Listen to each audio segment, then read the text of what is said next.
So I want to take you down my journey as a photographer and the cameras that I chose, why I chose them, and my kind of thought process, and also their journey from going from their hobbyist photography to the more pro setups.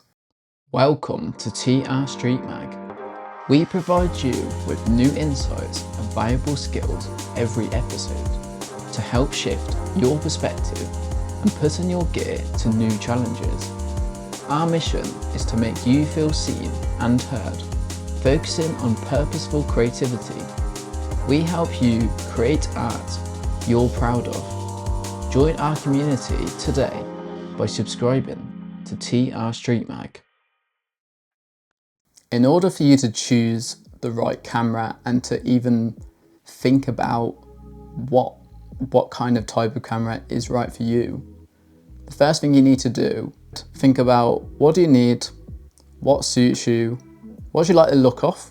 That's important because it's what we're drawn to, that we naturally, we're like magnets. We only buy certain things because they look cool and they sound cool and we buy them, right?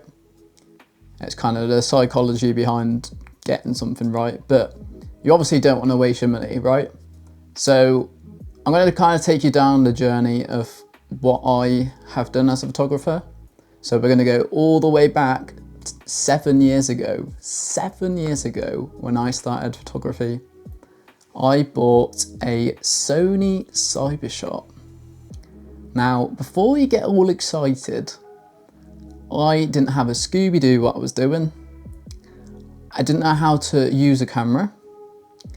Hence, a Sony Cybershot is fully automated. The settings, only auto mode. But what is cool about it, had a 35 times zoom. And I remember taking these pictures of the moon and I was surprised, like they weren't detailed, but you could get like an orange moon at night. I think it was in like October. That's the first time I ever took a picture of the moon. I was like really amazed by it. When I started out, I just kind of took pictures of everything. I think we all go through those processes of just taking pictures of absolutely everything. Now, I didn't actually know what street photography was back in 2019, but funnily enough, I shot a lot of urban landscapes. Would go out into abandoned buildings and take pictures of these, urban areas. That's kind of how it started. It started with, I went into a shop, it wasn't even a camera shop, it was just like a second-hand store. And I saw this camera and I was like, I really wanted a Canon because the first camera that I ever bought was a Canon EOS 400D, which has like 10 megapixels or something. And the person that sold it to me sold me a broken sensor, which not ideal. So definitely check your listings when you're buying stuff. So anyway, I went into this camera shop. Let's call it a camera shop. I wanted to get the same camera again, but it was like £100 more than I'd paid originally. So I was like, okay. I saw the Sony next to it. I was like, that sounds cool, because I knew Sony from Sony. They still make soundbars and they make TVs, but they weren't really like a big camera company. Especially were definitely not the levels that they're on today. So I saw the Sony, I was like, I'll buy that, why not? And I think I only had it for like a year or something. I didn't use it that much. I'd use it like now and then, every couple of months. Photography's always been something that I've done it and then I've come back to it, and I've done it, I've come back to it. Okay, so like the story for most photographers is you buy a camera. Maybe some people buy a really good camera and they start out, but most people will buy, like me, will buy a camera, not have a clue why we're buying it, but it looks cool, so we're gonna buy it.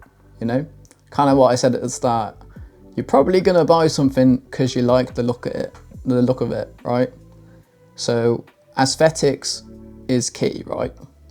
Now, technical, don't get too like, you know, overstimulated by the amount of information in 2026 about like the technical side of a camera, because there's all these camera brands saying that they have like 120 frames per second.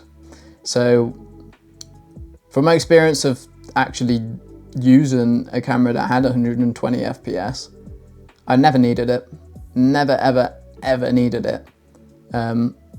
What that means in technical terms is that per second, if you have it on 120, it's going to take 120 pictures in a second. Now, if you really want that for bird photography or action stuff like sports, then use it. I'm not going to tell you not to use it. But if you're just a travel photographer, street photographer, you want to get into content creation, you're not like super big on the technicals, but you're just doing this for the passion, right? You don't need 120 FPS. 5 years later, so 5 years later, I bought, and I don't own it, and I wish I still owned it. I bought an Olympus OMD EM5, so it came out in 2012. Now, I was completely unaware of how big Olympus used to be. And I think, you know, you say the name Olympus and people will know what Olympus is, especially if you're, you know, over 30, let's say. So the reason that I bought an Olympus was because I was watching this YouTube channel called New Ways of Seeing, and he shot a lot of black and white photography, and I really liked black and white photography. It's something that I started doing on my iPhone 13 at the time, and I would convert and stuff into black and white, and I was like, ooh, it looks like really contrasty and really cool, and like, you know, that's a whole nother style, right? And yeah, I ended up using this this EM5, and you know, it's a journey. Photography's a journey. You have to learn how to use a camera, right? And I remember the first time I ever used it, I genuinely thought the camera was doing everything for me, and the photos I got were probably beginner's luck. I got some really good, like, you know, slow shutter stuff, and I got some good like still images as well. So it didn't really have any great features. I mean, the autofocus was pretty slow. Manually, it was, you know, nothing special. But what it was you see this kind of style. The EM5 had this prism on it. I didn't really know much about the film world, but I liked the retro aesthetic. I think anyone likes the retro aesthetic. I also bought a GoPro Hero 5 about a month later because I wanted to create content around me doing my photography, and I think the amount of growth that went through over 4 months. I mean, I learned my camera inside out. I mean it, inside out. I'm not just talking about camera settings, I'm talking about menu settings. Your menu is, you know, it needs to be easy to use. Now on that camera, it was not easy to use. You had to go like into 3 menus and then all the way back just to get back to the main menu, and then you would have to go, you know what I mean? You'd have to keep doing that, in, out, in, out, in, out. And it was very annoying. There's a lot of things that there's many times where I thought that I broke it. When I didn't, I just clicked a button that I didn't know existed and had to spend, you know, many outings, like sat down on a step figuring out what I've just done. and getting very frustrated with myself. And people often say to me, oh, how do you know this? Because when I fix people's cameras, and they go, how do you know this? How do you know how to do this? I'm like, because I've done everything that you shouldn't do, and it kind of just translates onto the camera. You're just like, oh, there's probably just a setting for this. I'm like, what does this do? And then it's fixed, and they're like, oh. And I'm just like, it's not really about being smart. It's not being about like being good with technology. It's not being good at like using the camera. It's every camera has a personality. Every camera has its own unique like style, right? And you need to be able to know how that functions inside out in order to be able to grow with that camera. But obviously aesthetics and, you know, technical stuff is a big thing. I bought a professional camera because it was 4 megapixels more than the little Olympus that I had. Obviously it did make a big difference. It weren't a massive difference. It weren't like going from a 16 megapixel to a 25 or a 30 or a 40 megapixel. But 25's enough. This camera that I'm recording on is 25 megapixel. 25 is definitely more than enough, and I have noticed the difference in the quality with 25.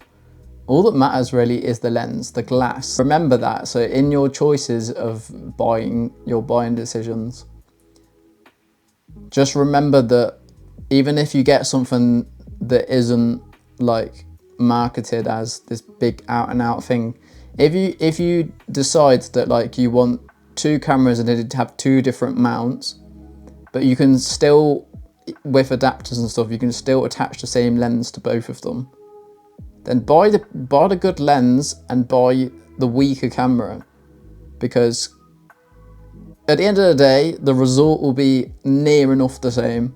In terms of sharpness, not many people can notice the difference in the resolution.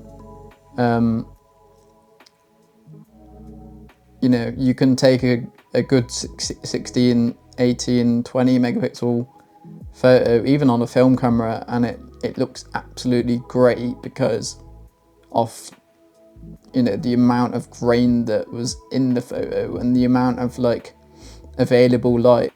What can you afford? What do you even need? Like if you only need like a fully manual camera, then maybe go to a camera shop and maybe actually like hold a camera and like use autofocus. And maybe you're not a technical person and autofocus is great for you, so then look at autofocus cameras. And maybe you're someone like me who prefers that, like standing there for 10 minutes trying to nail my focus, because you care about the end result, you care about what it will eventually look like. So if you're that type of person, then just get a manual camera. You don't need any autofocus, which, you know, film might very well be for you, because film is always manual. Everything on it is manual, and you don't have a camera telling you that you're like underexposed unless you turn the light meter on. So really think about your needs. Don't really think about your style, because if you're very first time starting out, the chances are you've taken a lot of photos in your life, you've been on holidays. If you were anything like me, I was born in 2002, so I grew up with like disposable cameras, and those you know, there's like little Samsung cameras, they're absolutely tiny. Canon do a lot of these days. These little tiny square cameras, and you would just take them out on holiday, you'd whack an SD card in it, you go smile, and you take your photo, and then when you come back from holiday, you would like send it off to like the little film lab, or yeah, whatever it was, the Photoshop. You go to the Photoshop, and then you'd pick up your bunch of photos that are printed out. So, you know, if you was born probably about 10 years before me, then you would literally have been going to a film lab and been waiting for your film photos. If you really care about spending the extra money because you really believe that that's right for you, then do it. If you want to have more control and you still want to have the ability to to put it on auto, then look for a camera with that. If you only want a camera that doesn't have all of that stuff and is fully manual, maybe it still has the autofocus option, but it doesn't have any auto modes, then look for a camera like that. And then if you only want something that's completely manual, I'm not saying buy a film camera, but get a camera that only shoots manual, or only buy manual lenses, because you can get an auto camera and only put manual lenses on it. At the end of the day, what you have to remember is your lens is more important than your camera. Your lens ultimately dictates what the final image looks like. I put a bad lens on my camera right now, then it doesn't matter how many features my camera has, the photos and the videos are not going to look very good. They probably won't even be in focus. And with that EM5, the first lens that I had with it was like a 12 to 50 f3.5 to 6.3, meaning at its widest it was f3.5, and when you zoom in to 50 mil, the lowest aperture you can use is 6.3. So if you ever see those lenses out there, they're usually kit lenses, that's what they're called. Those lenses are cheap for that reason, that you know, not to say that they're bad, and not to say you can't take good pictures of them, but you're going to have a lot less flexibility, and just remember that. Yeah, I hope you found something helpful. I'm not sure how long this episode is going to be, but I really did want to put this in this series with the Photographer's Toolkit, because I can't go the whole series without talking about cameras. Cameras are the reason that we're doing what we're doing. So, and if you like this kind of style, drop me a comment. Please drop me a comment. I know all of you people that follow me and like these things and continuously come back and watch these videos. Yes, you. Yes, you. I know who you are. I've been watching my stats. I know that you people are coming back. Drop me a comment. Please drop me a comment. If you've never dropped me a comment before, I'm a nice person. I'm not going to judge you. And you're probably going to be one of 3 people or nobody that comments. So please comment. And if you do follow me and you follow me every week, drop me a follow on Instagram and message me and I'll follow you back. Let me know that you've come from my podcast. Let me know that, you know, you're into photography. And yeah, if you regularly post photos, I will follow you back. I won't follow you back if you don't regularly post photos. But if you do like my episodes and you do photography and you're actively learning stuff, like, I want to be part of your journey. I want to see like your photos get better, you know, and likewise for you to see my photos get better, because we're all on this journey of growth, right? That's what this podcast is about. It's about being real, being authentic, and being able to take your photography to the next level, right? So anyway, I hope you enjoyed this episode, and I will see you in the next episode.